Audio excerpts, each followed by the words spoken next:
Y hoy respondemos a Tlatemohuai, quien pregunta sobre los privilegios que recibían los nobles indígenas en la temprana Nueva España, y cómo se llegaban a diferenciar de los que recibían los nobles europeos. Aquí había el equivalente a la nobleza europea, y por lo menos entre nahuas estos se llamaban pipiltins, y el resto eran los macehuales, habiendo sus equivalentes en otras culturas. Cuando llegaron los españoles, por más nobles que fueran, estos jamás estarían por encima de la nobleza española y menos del rey. Pues por ejemplo, el propio Moctezuma Xocoyotzin, supuestamente, se rindió al rey volviéndose su vasallo. Y esto mismo pasó con el resto que se rindieron o que los ayudaron a estos. Pero contrario a lo que la mayoría piensa en el sentido de que los españoles a todos por igual les quitaron hasta los calzones, la verdad varios recibieron beneficios, incluso a algunos les fue mejor que antes de su llegada. Los que se sometieron fueron bautizados, aceptando la religión católica, aunque fuera por conveniencia.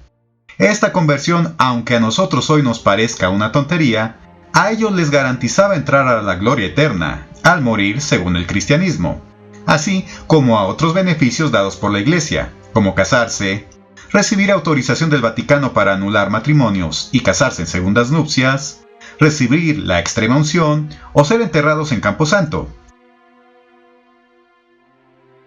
Pero, hablando de beneficios más terrenales, tenemos que muchos nobles, además del nombre castellano, agregaron los honoríficos don o doña, lo cual les reconocía un estatus más alto. A varios de estos les hicieron autorretratos, como don Nicolás de San Luis Montañés, un cacique de Querétaro que ayudó en la conquista. También a los 4 gobernantes de Tlaxcala, que ayudaron a Cortés. O doña Juana María Chimalpopoca, descendiente de un gobernante prehispánico de Tlacopan. Estas pinturas por sí mismas prueban otros privilegios de los que gozaron, pues muchos nobles indígenas adoptaron la vestimenta europea. Usaron zapatos extranjeros, mallas, corsés, ropa bombada, sombreros, pañoletas, joyería europea, bastones, incluso armas como espadas, caballos y hasta tenían algunos esclavos negros.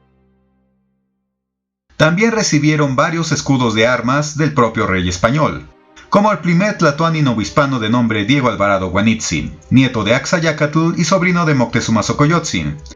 También don Francisco de Alvarado Matlacohuatzin, o también otros Moctezuma que recibieron escudos de armas, y varios más como los que vemos aquí.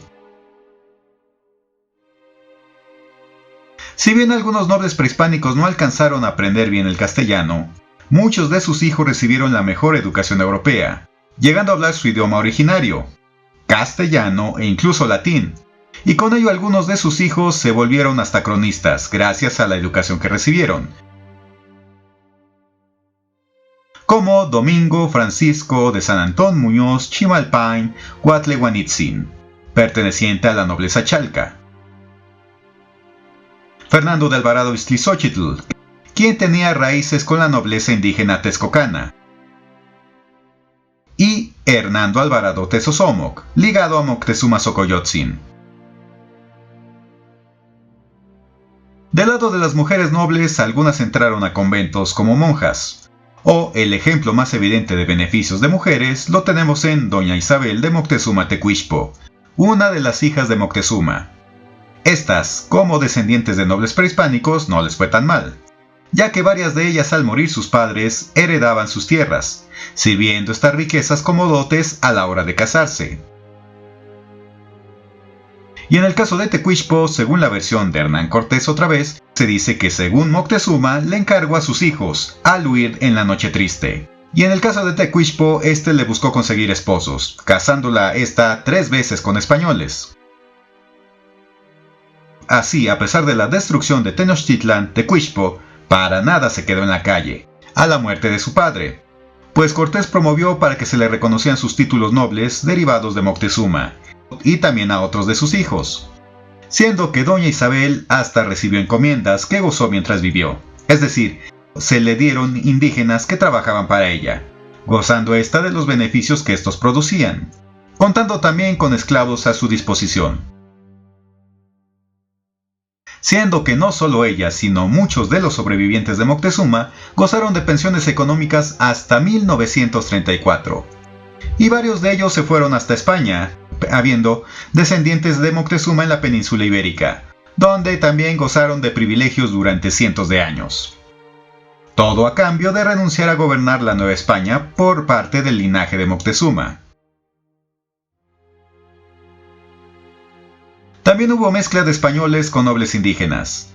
Los más fueron matrimonios de españoles con mujeres indígenas, dando éstas los dotes a los maridos de los bienes y riquezas que éstas tenían. Pero igualmente indígenas se casaron con mujeres españolas, siendo que algunos nobles incluso se quedaron a vivir en España.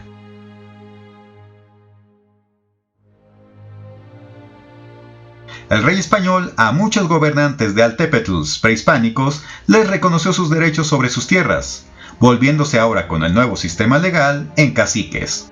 Aunque claro, muchos de estos derechos que les reconocieron no fueron tan fáciles de obtener, ya que había constantemente pleito entre estos nobles.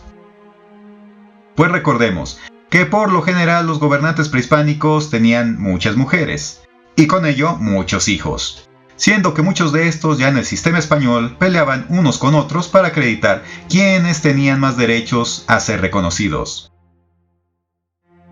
Siendo que esto provocó muchos litigios que duraban años entre parientes de un mismo gobernante prehispánico. Claro, al hablar de juicios, hasta en esto se notaban los privilegios, pues estos nobles podían hacer testamentos, contratar abogados para asesorarse y así pelear en los juicios. Incluso hubo varios que hasta viajaron a España para pedir audiencia con el rey, para que éste les reconociera sus derechos. Aspectos legales que un humilde Macehual jamás tendría. Y también, algunos recibieron autorización para formar nuevas poblaciones, como es el caso de Conín, bautizado como Fernando de Tapia, quien ayudó a someter parte de lo que hoy es Querétaro. Obviamente no eran miles de nobles, pero varios de los sobrevivientes y sus descendientes que se adaptaron al sistema europeo no la pasaron tan mal. Algunos hasta conocieron Europa. Por tanto, con la llamada conquista, varios nobles para nada se quedaron en la calle, pudiendo varios de estos nobles transmitir sus derechos a las generaciones posteriores. Obviamente estos beneficios fueron menguando hasta que en la mayoría de los casos desaparecieron por completo. Por tanto, sí hubo nobles indígenas cercanos a los rangos y privilegios de los nobles españoles, sobre todo en la colonia. Pero al pasar cientos de años, en nuestra época solo queda el recuerdo de los escudos de armas, o los pomposos títulos nobiliarios que algunos hoy en México y en España aún presumen tener. Siendo todo por ahora, y bueno, ya se la saben, si tienen dudas, pregúntenle al Quetzal.